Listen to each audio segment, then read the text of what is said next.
అందరికీ నమస్కారం అండి. Welcome to my channel.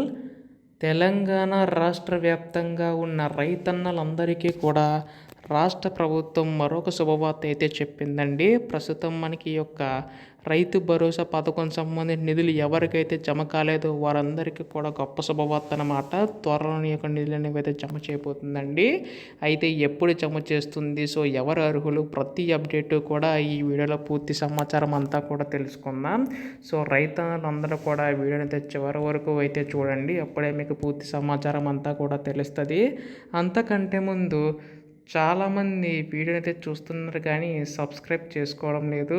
మీరు కనుక సబ్స్క్రైబ్ చేసుకుంటే నేను పెట్టే ప్రతి చిన్న లేటెస్ట్ అప్డేట్ కూడా మీరు ఎప్పటికప్పుడు మిస్ కాకుండా తెలుసుకోగలుగుతారు. అందుకోసం వెంటనే ఛానల్ అయితే సబ్స్క్రైబ్ చేసుకోండి. ఇంకా ఆలస్యం చేయకుండా వీడియోలోకి అయితే వెళ్ళిపోదాం.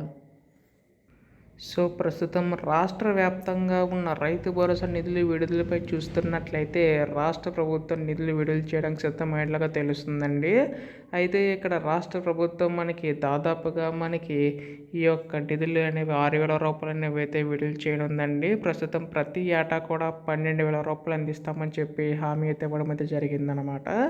అయితే ఇక్కడ 6,000 రూపాయలు అనేవి అయితే మొదటి విడత కింద అయితే విడుదల చేయడం అయితే జరిగిందండి రాష్ట్ర ప్రభుత్వం అయితే కంపల్సరీగా ఈ కేవైసీ అయితే నమోదై ఉండాలి.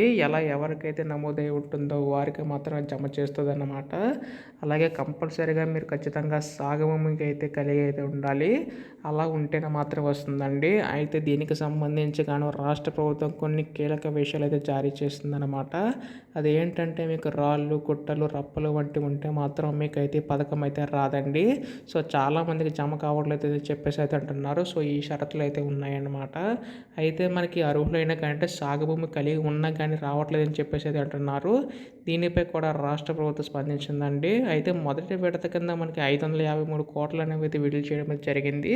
అలాగే రెండో విడత కింద కానీ చూసుకున్నట్లయితే మరొక 500 కోట్లు విడుదల చేశారు. అలా మొత్తంగా 1,153 కోట్ల రూపాయలను విడుదల చేయడమే జరిగింది. మొన్న ఫిబ్రవరి 10వ తారీఖున కూడా మూడో విడత నిధులు అనేవి అయితే విడుదల చేశారు. ఇలా మొత్తంగా మార్చి 31వ తేదీలోపు ఈ ప్రక్రియ కొనసాగుతూనే ఉంటుందన్నమాట.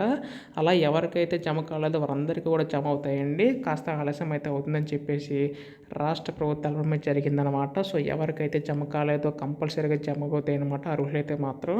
సో దీనిపై కూడా ఈ యొక్క తాజా సమాచారం రావడం అయితే జరిగిందండి. ఇటువంటి లేటెస్ట్ అప్డేట్స్ అన్నీ కూడా మీరు వెంటనే మిస్ కాకుండా తెలుసుకోవాలనుకుంటే మాత్రం ఛానల్ అయితే సబ్స్క్రైబ్ చేసుకోండి. ధన్యవాదములు. జై హింద్.